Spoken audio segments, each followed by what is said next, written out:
자, 그러면 세 번째 사연으로 한번 넘어가 보도록 하겠습니다. 안녕하세요. 학교나 학원 수학생들이 킬러 문항 수업을 하실 때마다 너무 어렵기만 하고 때로는 아무리 고민을 해봐도 이해가 잘 안 될 때가 있어요.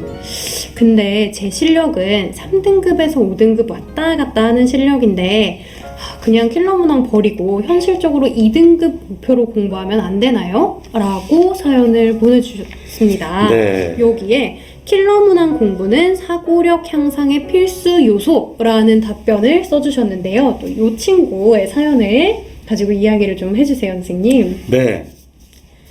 일단 먼저 말씀드리고 싶은 거는 이 고민을 하는 친구가 보통 이런 고민을 부모님이나 선생님이나 혹은 뭐 친구들에게 털어놓으면 많은 사람들이 너 공부하기 싫어서 그러지. 맞아. 설렁설렁 하려고 하는구나. 공부하기 싫어서 그러는 거지.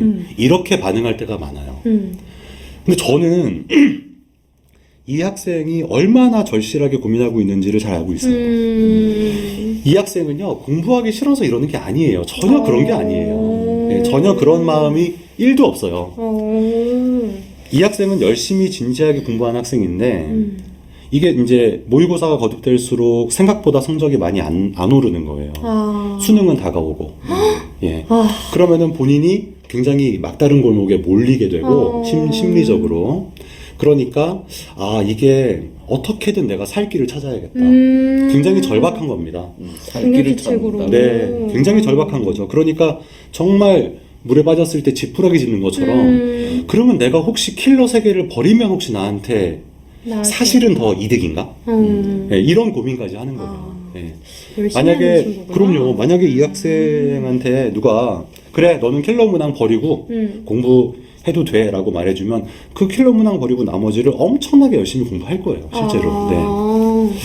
자, 그러면 과연 킬러 문항을 버리고 2등급 88점 목표로 예, 공부해도 될까? 지금 모의고사 보면 4등급인데 그렇게 공부해도 될까라는 생각을 할 수 있습니다. 자, 그 부분에 대해서 제가 말씀을 좀 드릴게요. 킬러 문항을 공부하지 않는다는 것은 결론부터 말씀드리면은 불가능합니다. 예, 불가능합니다. 왜냐하면요, 이 수학이라는 게요, 생각해 보시면 우리가 수학 시험을 보면 2점짜리 문제가 있고 3점짜리 문제가 있고 4점짜리 문제가 있죠. 2점짜리 문제는요, 딱 한 가지 개념을 아냐 모르냐 물어봐요. 맞아요. 3점짜리 문제는요, 한 가지 또는 두 가지 정도를 물어봅니다. 4점짜리는요, 한 가지를 물어볼 때도 물론 있지만 한 두세 가지 정도를 복합적으로 묻는 거예요. 그렇죠. 좀 믹스된 그런 개념을 한 문제로 만든 거죠. 네네네. 네, 그게 사고력, 창의력 측정이고. 네.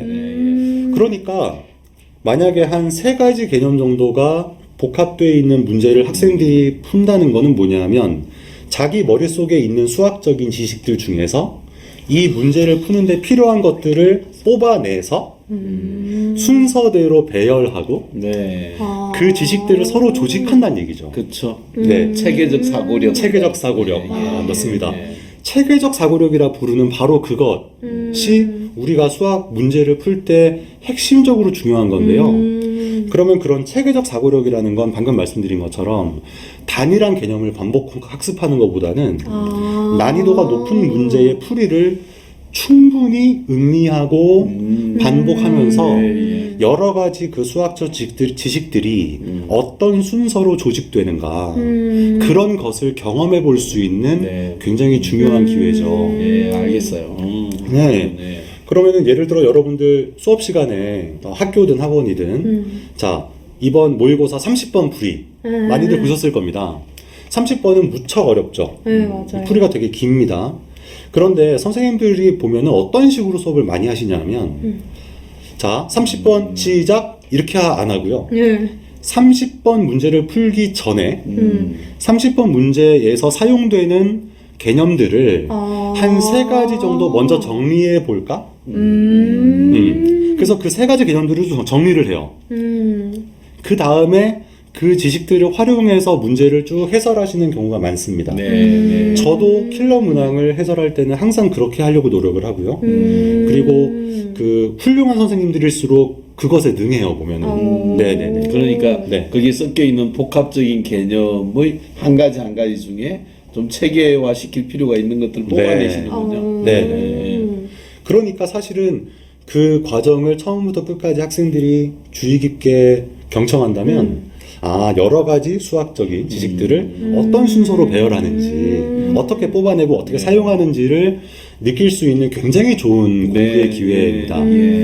여러분, 그 수능 킬러 문항은요, 쉽게 말해서 늘 신유형이에요. 그렇죠. 네, 킬러 문항은 예전에 나왔던 킬러 문항이 살짝 변형돼서 나오는 수준이 아닙니다. 네, 대부분의 수능 킬러 문제는 대부분 굉장히 낯설기도 하고요. 비슷한 문제가 전에 없을 때가 많아요.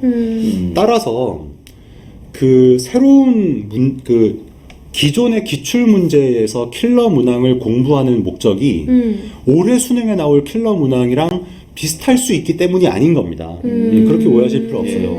그냥 그 과거 기출 킬러 문항을 그 자체로 즐기시면 됩니다. 그래서 이거랑 똑같은 문제 어차피 안 나와요. 네. 그러니까 그 문제 푸는 과정 전체를 공부하면은 한마디로 우리가 왜 그런 거 있잖아요. 안 보이는 내공이라고 하죠. 내공. 예.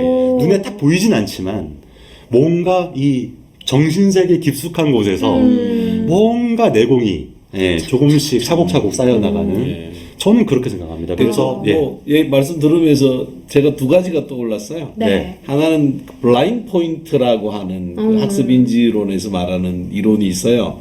이를테면 이제 지금 선생님 말씀에 딱 비추어서 어떤 개념에 사실 자기는 블라인드 포인트가 있어요. 안 보여. 근데 킬러 문항을 풀면 선생님이 여기에 필요한 걸 딱 잡아내는 바로 그 순간이 내가 가지고 있던 블라인드 포인트를 선생님이 다 끄집어낼 수도 있어요. 네, 이건 그렇구나, 굉장히 좋은 네. 학습 효과고 점수 상승이죠. 네. 다른 부분에서. 그러니까 이 부분이 굉장히 중요한 것 같고, 그다음 또 하나는 이게 그 브레인 미러링이라는 학습 인지 이론이 있어요.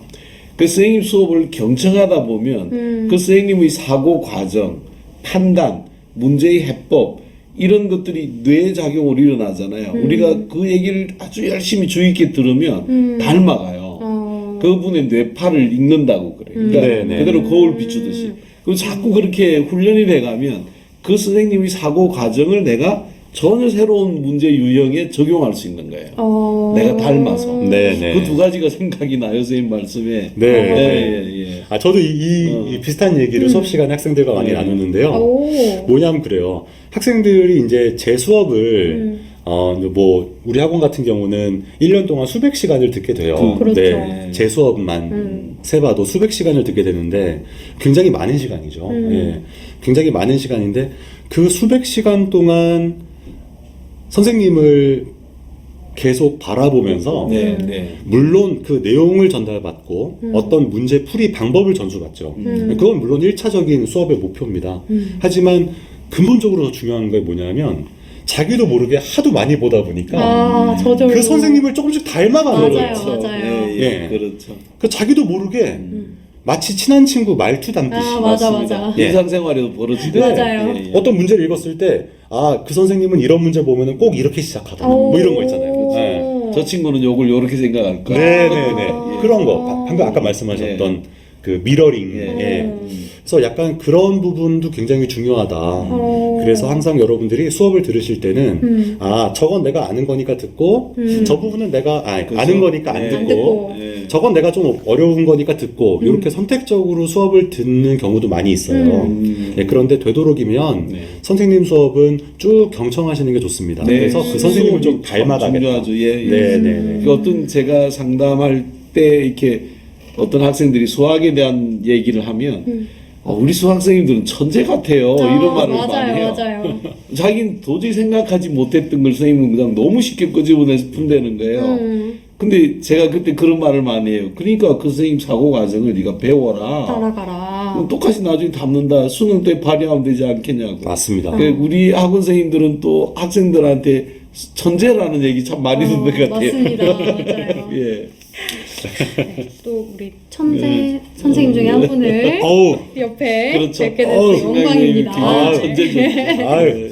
네, 우리 사연 보내준 학생 고민이 많았겠지만 킬러 문항 끝까지 포기하지 않고 해서 좋은 결과를 얻으셨으면 네. 좋겠습니다. 네. 발전적일 것 같아요. 할 수 있습니다. 예, 예, 예.